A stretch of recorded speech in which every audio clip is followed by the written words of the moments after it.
नमस्कार साथियों। तो आज है 5 अप्रैल 2026। दोस्तों ज्यादा टाइम वेस्ट नहीं करेंगे, सीधा टॉपिक पे चलेंगे। रिक्वेस्ट करूंगा आप सभी को प्लीज वीडियो को बिना स्किप के पूरा अंत तक जरूर देखना, और खास करके दोस्तों इस वीडियो की आखिरी 3-4 मिनट पे जब हम मार्केट को डिटेल में समझेंगे कि कल अगर गिरावट हुआ कहां तक सपोर्ट मिल सकता है, कहां पे गिर सकता है, निफ्टी बैंक निफ्टी की एनालिसिस करेंगे, तो उस पार्ट को कतई मिस मत करना, ठीक है। अच्छा, सबसे पहले आइए चेकआउट करते हैं कि आज हमारे मार्केट एनालिस्ट दोस्त ने क्या कहा। देखिए आज इस टॉपिक को कवर किया है सेंट्रम फिनसर्व की तरफ से एक एनालिस्ट ने। सेंट्रम फिनसर्व की तरफ से एक एनालिस्ट ने आज इस टॉपिक को कवर किया। कहा कि देखिए अगर निफ्टी 22,800, क्योंकि लास्ट डे हमने देखा था 22,800 के नीचे क्लोजिंग गया था, तो ये लेवल सबसे क्रूशियल लेवल है कल के लिए। और अगर बहुत ज्यादा स्लिप कर गया, मतलब गिर गया, तो नीचे की तरफ 22,180 पॉइंट, जहां पे लास्ट डे मतलब बृहस्पति का दिन रिकवर करना शुरू हुआ था, ठीक है। तो इस लेवल को एक सपोर्ट पॉइंट के रूप में बताया। अपर साइड में बहुत सारे लेवल्स मेंशन किया, जैसे कि 23,200, 23,500, 24,000, बट आई डोंट थिंक कि इमीडिएटली इतने सारे लेवल को क्रॉस पर करना मतलब काफी टफ तो होगा। वैसे दोस्तों इस बारे में अगर आपसे मैं पूछूं, आपको क्या लगता है कि कल किस तरफ रहेगा मार्केट, कमेंट करके प्लीज बताइए। बट देखिए मेरे हिसाब से इमीडिएटली बहुत बड़ा क्रैश होने का भी चांस बहुत कम है, but kind of volatile market कल मिल सकता है, ठीक है। ये मेरा पर्सनल ओपिनियन है। By the way same topic को कवर किया, देखिए मनी कंट्रोल की तरफ से दूसरे एक और एनालिस्ट ने बाजार के बारे में अपना एक विचार रखा। Technical view, bears hold power, fix remain above 25 despite Nifty 50 जो 530 पॉइंट की रिकवरी। चलो ये तो सही है, लास्ट डे जो हुआ था अराउंड 2.5-3% के आसपास रिकवर कर गया था। और 22,200 सबसे क्रूशियल लेवल मेंशन किया अगले हफ्ते के लिए, मतलब कल के लिए। बैंक निफ्टी के लिए 50,000 at risk amid Iran war. अच्छा, साथ में कुछ रेंज भी मेंशन किया, एक ब्रॉडर रेंज मेंशन किया 1000 पॉइंट की, 22,000 से लेकर 23,000 की रेंज। खैर दोस्तों इस टॉपिक को हम इस वीडियो की आखिरी 3-4 मिनट पे अच्छे से समझेंगे, पर उसके पहले चलिए बहुत सारी इंपॉर्टेंट जानकारी, कुछ इंपॉर्टेंट इकोनॉमिकल डेटा आपके साथ मैं शेयर करूंगा। थोड़ा पेशेंस रखिए, स्टेप बाय स्टेप करके सुनिए, समझते जाइए। सबसे पहले देखिए लास्ट डे मतलब फ्राइडे के दिन भारत के एक बहुत इंपॉर्टेंट इकोनॉमिकल डेटा आउट हुआ था, विदेशी मुद्रा भंडार फॉरेक्स रिजर्व की डेटा, जो कि बैक टू बैक 4 वीक लगातार ड्रॉप। और इसमें चौंकने वाली बात नहीं है, क्योंकि रूपी को स्टेबल रखने के लिए आरबीआई को बेचना पड़ रहा है। तो इस बार भी $10.29 बिलियन ड्रॉप हुआ, और टोटल $688.06 बिलियन के आसपास फॉरेक्स रिजर्व भारत के पास है। अच्छा, दूसरा पॉइंट दोस्तों याद रखना, देखिए अगले हफ्ते मतलब जो कल से शुरू होने जा रहा है, एक तरफ जियोपॉलिटिकल टेंशन तो है, बट उसके साथ साथ आरबीआई की MPC meeting, monetary policy committee meeting conduct होगा कल से।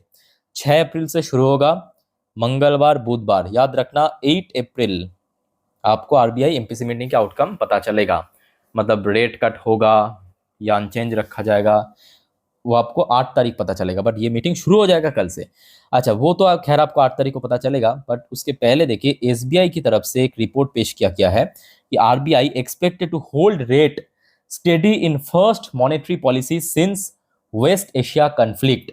और आई थिंक सो ऐसा ही हो सकता है, क्योंकि प्रेजेंटली जो सिचुएशन है उसके ऊपर बेस करके इमीडिएटली रेट कट करना मुश्किल भी है और जरूरत भी नहीं है, ये फैक्ट है। सो लेट्स सी 8 तारीख को आपको पता चल जाएगा इस बारे में। अच्छा, नेक्स्ट रिपोर्ट देखिए, इंडिया की major port handle record 915 million tonne cargo in financial 26। तो वेस्ट एशिया कन्फ्लिक्ट के कारण इस बार कोई बहुत बड़ा ग्रोथ हमें देखने को नहीं मिला पोर्ट सेक्टर में, खास करके जो लास्ट ईयर था 904 मेट्रिक टन, इस बार वहां से थोड़ा सा बढ़ के अराउंड 7% के आसपास हमें ग्रोथ देखने को मिला, ठीक है। तो ये आज मिनिस्ट्री ऑफ पोर्ट की तरफ से ऑफिशियल रिपोर्ट पेश किया। अच्छा, उसके बाद दोस्तों आ जाइए, FMC firm report steady growth in Q4 amid geopolitical headwind lead by stable and demand environment. और ये देखिए सच है, मतलब अगर आप मतलब कॉमन सेंस यूज करके भी देखेंगे, देखिए जियोपॉलिटिकल इश्यूज तो है, बट भारत की पॉपुलेशन इतना ज्यादा है, लगातार बढ़ता जा रहा है। एफएमसी मतलब कि जो हम लोग डेली यूज करते हैं, मतलब डेली नीड की सामान, सुबह टूथपेस्ट टूथब्रश से लेके रात की जो खाने पीने का सामान, या मिल्क हो गया, जूसेस हो गया, आटा मैदा, सब आपके एफएमसी कैटेगरी में आते हैं, ठीक है। शैम्पू हो गया, सोप हो गया। तो ऑब्वियसली बात है इसमें कोई बहुत बड़ा इंपैक्ट नहीं पड़ेगा, वही चीज़ यहाँ पे रिपोर्ट में पेश किया। चलो अच्छा है कि Q4 अगर देखना होगा कि कैसा होता है, ठीक है। अच्छा, नेक्स्ट रिपोर्ट है आपके क्वांट म्यूचुअल फंड की तरफ से। India seen as stable core amid global volatility, time to capitalise not capitulate. ये क्वांट म्यूचुअल फंड की तरफ से कहा गया। Stable core in global volatility, ये तो फैक्ट है कि देखिए रिसेंटली भारत की जो इकोनॉमिकल डेटा भी काफ़ी बढ़िया रहा। अब ये भी फैक्ट है कि अगर ये वॉर आगे कंटिन्यू होता गया ना, जो लग तो रहा है, तो कहीं ना कहीं भारत के सीपीए इन्फ्लेशन, डब्ल्यूपीए इन्फ्लेशन बहुत ज़्यादा स्पाइक कर सकते हैं। मतलब ऐसा नहीं कि कुछ परसेंट बढ़ा, बहुत ज़्यादा बढ़ जाएगा। अच्छा, नेक्स्ट रिपोर्ट देखिए, centre step up fertiliser import, IPL issues global urea tender amid west Asia tension. अच्छा, आईपीएल मतलब ये मत सोचना जो अभी चल रहा है वो आईपीएल नहीं, आईपीएल मतलब इंडिया पेस्टिसाइड लिमिटेड, ठीक है, एक कंपनी का नाम है।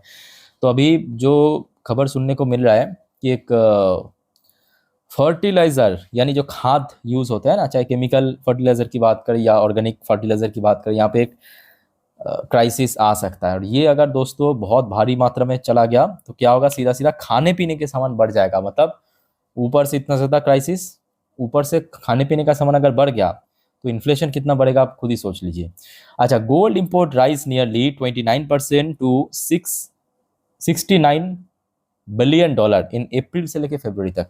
ये डेटा आज प्रेजेंट किया गया, मतलब मार्च के अलावा जो फाइनेंशियल 26 की अप्रैल से लेकर फरवरी तक की डेटा 29% के आसपास गोल्ड इंपोर्ट बढ़ा है। तो मोस्टली यहाँ पे आरबीआई नहीं खरीदा, मोस्टली आरबीआई नहीं खरीदा है इतना जियोपॉलिटिकल इश्यूज के कारण। और ये भी फैक्ट है जिस वजह से लगातार गोल्ड की प्राइस बढ़ता रहा है, तो खास करके 2025 में।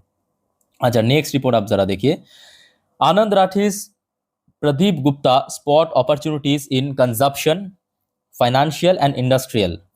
तो यहाँ पे एक मार्केट एनालिस्ट ने कवर किया है कि इस पर्टिकुलर जगह पे अपॉर्चुनिटी है। एक तो कंजप्शन, बात तो सही है क्योंकि इंडिया की पॉपुलेशन इतना ज़्यादा है तो यहाँ पे कंजप्शन तो होगा ही, चाहे जियोपॉलिटिकल इश्यूज क्यों ना, तो होगा ही।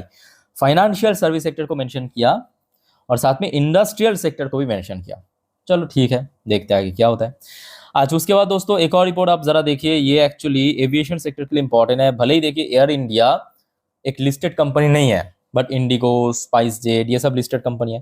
तो एयर इंडिया सस्पेंड किया है फ्लाइट इजराइल टिल 31 मई।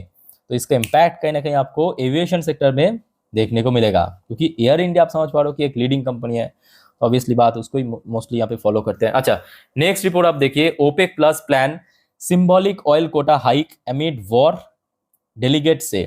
तो यहाँ पे जो ओपेक की डेलीगेट्स है, उन्होंने मेंशन किया कि प्रेजेंट सिचुएशन को बेस करके जो ओपेक प्लस, मतलब ओपेक मतलब और कुछ नहीं, एक बेसिकली ग्रुप है जो ऑयल प्रोड्यूसिंग कंट्रीज, जो ऐसे देश सबसे ज्यादा ऑयल प्रोड्यूस करते हैं दुनिया में, उसका ही ग्रुप है ओपेक प्लस, ठीक है। उन्होंने डिसाइड किया कि अभी मिडिल एशिया कन्फ्लिक्ट के कारण जो ऑयल प्रोडक्शन बढ़ाने का प्लान किया ताकि ऑयल प्राइस इंटरनेशनल मार्केट में वो स्टेबल रह जाए।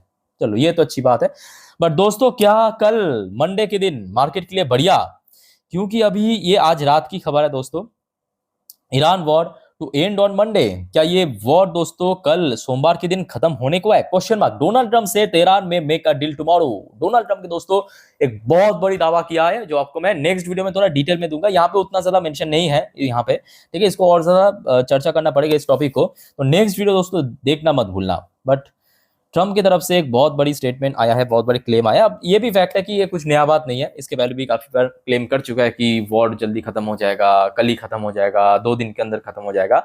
डज नॉट मैटर जब तक ना हो जाए।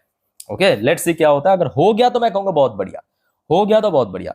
अच्छा दोस्तों, आगे बढ़ते हैं नेक्स्ट टॉपिक पे, बट उसके पहले आप सभी को रिक्वेस्ट करूंगा, वीडियो अच्छी लगे तो प्लीज वीडियो को लाइक करना, चैनल को सब्सक्राइब करके जरूर रखना। ऐसी इंफॉर्मेटिव जानकारी हमेशा तुरंत पाने के लिए दोस्तों, देखिए आप जब चैनल को सब्सक्राइब करते हो, लाइक करते हो ना, तो मुझे भी बहुत ज्यादा मोटिवेशन मिलता है इस प्रकार की जानकारी आप तक पहुंचाने के लिए। तो प्लीज दोस्तों देर किस बात की, फटाफट करके रख दीजिए। आज की डेट में अपडेट रहना बहुत ज्यादा जरूरी है, और मैं आपको अपडेट तो दे दूंगा। अच्छा, ये शॉर्ट में आपको मैं दिखा देता हूँ कि ऑलरेडी आपको मैं दे भी चुका हूँ। डॉ जोन्स की पोजीशन लास्ट डे मतलब बृहस्पतिवार के दिन 0.13% नीचे क्लोजिंग दिया था, जबकि नैस्डैक की पोजीशन 0.18% ऊपर क्लोजिंग दिया था, बट मोस्टली टाइम फ्लैट था। क्रूड ऑयल की प्राइस लगभग, मतलब ब्रेन क्रूड की प्राइस $109.05 पर बैरल पे क्लोजिंग दिया था। गोल्ड की प्राइस में थोड़ा सा इंक्रीज हमें देखने को मिला था इस लेवल पे क्लोजिंग। सिल्वर की प्राइस भी लगभग $73 पर आउंस पे क्लोजिंग दिया था लास्ट शुक्रवार के दिन। अच्छा, इंडियन करेंसी की वैल्यूएशन लास्ट डे ठीक ठाक था 92.74, आरबीआई ने काफी हद तक मैनेज किया है। अच्छा, इंडियन कुछ कंपनी की पोजीशन आप थोड़ा देख लीजिए, जैसे कि विप्रो इंडिया वर्जन में क्लोजिंग वैसे बहुत बढ़िया था, 2.37% ऊपर। उसके बाद आफ्टर आवर्स पे भी 2.5% चला है, नोट करना, ठीक है। अच्छा, इन्फोसिस की एडीआर वर्शन भी लगभग 3-3.5% ऊपर आके क्लोजिंग दिया था लास्ट डे। आईसीसी बैंक की एडीआर वर्शन क्लोजिंग दिया था यूएस मार्केट में 0.43% नीचे। एचडीएफसी बैंक की एडीआर वर्शन भी क्लोजिंग दिया लगभग 0.28% नीचे।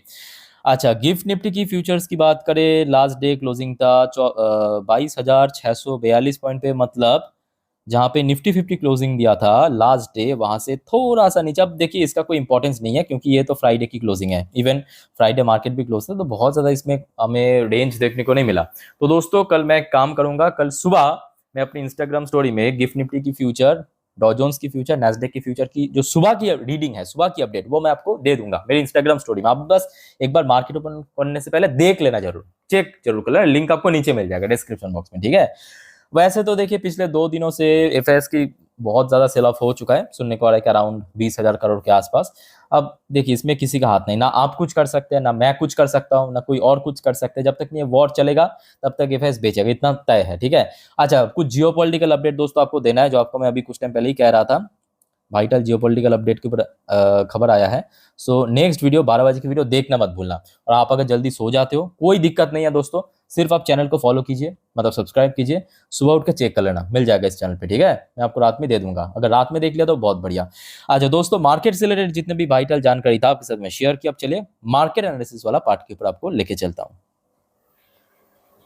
सामने मैं ओपन कर लिया निफ्टी 50 की लास्ट 3 महीने की कैंडलस्टिक चार्ट पर। जो बात आपको मैं बताने जा रहा हूँ बहुत ही ध्यान से सुनना, अच्छे से ऑब्जर्व करना हर एक पॉइंट को, हर एक नंबर को। देखिए कल सुबह गिफ्ट निफ्टी की फ्यूचर, डॉ जोन्स की फ्यूचर, नैस्डैक फ्यूचर दे दूंगा इंस्टा में, देख लेना। तो सुबह सुबह आप कंफर्म हो जाएंगे कि मार्केट किस तरफ ओपन हो सकते हैं या कैसा मूड हो सकता है सुबह, ठीक है। उसके बाद देखा जाएगा जिस तरह मूव करेगा। अच्छा, कल के लिए कुछ इंपॉर्टेंट सेक्टर नोट कीजिए, SEC सेक्टर, ठीक है। अच्छा, सबसे पहले आपके bank Nifty, IT sector, oil sector. अच्छा, उसके बाद दोस्तों याद रखना मेटल सेक्टर भी कल के लिए इंपॉर्टेंट है। और कल डिफेंस सेक्टर को भी नजर रखना, न्यूज़ तो ऑलरेडी आपको मैं दे चुका हूँ, ठीक है। तो ये पांचों सेक्टर कल इंपॉर्टेंट है। अच्छा, उसके बाद आ जाइए, ये हो गया आपका एक दिन की चार्ट पैटर्न, 1 डे की चार्ट पैटर्न, ठीक है। मतलब यहाँ पे हर एक कैंडल एक एक दिन को रिप्रेजेंट कर रहा है। अच्छा, अब ध्यान से देखना, लास्ट डे काफ़ी ब्रॉड रेंज पे निफ्टी ट्रेड किया, मतलब ये जो लो पहुंच गया था ये तो काफ़ी नीचे था, पिछले कुछ ट्रेडिंग सेशन की सबसे लोअर पॉइंट पे था। और उसके बाद रिकवर करते करते 22,700 के ऊपर होल्ड करके क्लोजिंग दिया।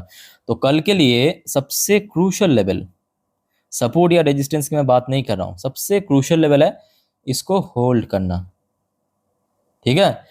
22,700 को होल्ड करना। अब देखिए अल्टीमेटली जियोपॉलिटिकल डेवलपमेंट के ऊपर ही सब कुछ निर्भर करेगा, डिपेंड करेगा। अगर बढ़िया रहा तो मे भी ऊपर गेन हो सकता है। तो इमीडिएटली मैं कहूँगा 23,000 की लेवल, जहाँ पे रिसेंटली बार बार मल्टीपल टाइम यहाँ पे रेजिस्टेंस फेस किया, तो 23,000 भी सबसे इंपॉर्टेंट रेजिस्टेंस जोन है अपर साइड में। और लोअर साइड की अगर हम बात करें उसके लिए मैं आपको 4 घंटे की चार्ट पैटर्न दिखाता हूँ, ध्यान से देखना। 4 घंटे की चार्ट पैटर्न पे तो यहाँ पे आप देख सकते हो, सबसे पहली बात निफ्टी 50 यहाँ पे सपोर्ट मिला था। उसके बाद देखिए यहाँ पे काफ़ी स्ट्रगल किया, लास्ट डे भी यहाँ इस लेवल को क्रॉस करके क्लोजिंग दिया। सो 22,500 सबसे वाइटल लोअर साइड में, 22,500 दोस्तों अगर टूट गया तो सीधा सीधा ये जो लास्ट डे की लो था, लास्ट डे लगभग 22,180 यहाँ तक जा सकता है। So clear. तो नीचे की तरफ दोस्तों ये हो गया आपका सपोर्ट निफ्टी 50 की। तो यहाँ तक सब कंफ्यूजन दूर, कोई मतलब कंफ्यूजन है तो कमेंट करके बताइए, चुपचाप मत रहना। अच्छा, बैंक निफ्टी, बैंक निफ्टी आ जाइए। बैंक निफ्टी की गिरावट तो बहुत भारी भरकम हुआ है, but last day bank Nifty भी इवन बहुत अच्छा रिकवर किया है, मतलब सीधा सीधा आप समझ पा रहे हो कि 50,000 को हिट किया है। उसके बाद क्लोजिंग दिया है 51,500 के ऊपर, ठीक है। तो बैंक निफ्टी के लिए इमीडिएटली मैं कहूँगा 51,500 ये सबसे क्रूशियल लेवल है, ठीक है। लोअर साइड में थोड़ा सा ब्रॉड रेंज हम पकड़ेंगे, थोड़ा ब्रॉड रेंज, क्योंकि अभी तो मार्केट वैसा ही है। सबसे पहले 51,000, उसके बाद 50,000, ये आपके बैंक निफ्टी की सपोर्ट जोन। अच्छा, अपर साइड में अगर हम बात करें तो बैंक निफ्टी के लिए 52,000 से लेके 52,500, 52,000 से लेके 52,500, ये एक अच्छा रेजिस्टेंस जोन हो सकता है। ओके, सो दोस्तों मैं आपको निफ्टी 50 बैंक निफ्टी अच्छे से एक्सप्लेन कर दिया, समझा दिया। और कोई आपका डाउट्स है, कंफ्यूजन है, कमेंट करके पूछिए। अच्छा, जो आपको मैं बार बार कहता हूँ याद रखना, अभी मार्केट बहुत रिस्क है, सच कह रहा हूँ। तो गलती से भी FnO trading, intraday, put call, buy sell, इन सब चक्कर में मत पड़ना आप लोग प्लीज़। नॉर्मली वीडियो देखिए, सीखिए, जानिए। कोई प्रॉब्लम है तो कमेंट करके बताइए। और दोस्तों चैनल को सब्सक्राइब करना मत भूलना, ऐसी जानकारी हमेशा पाने के लिए। तो मिलते हैं नेक्स्ट वीडियो में। टेक केयर, बाय बाय, जय हिंद।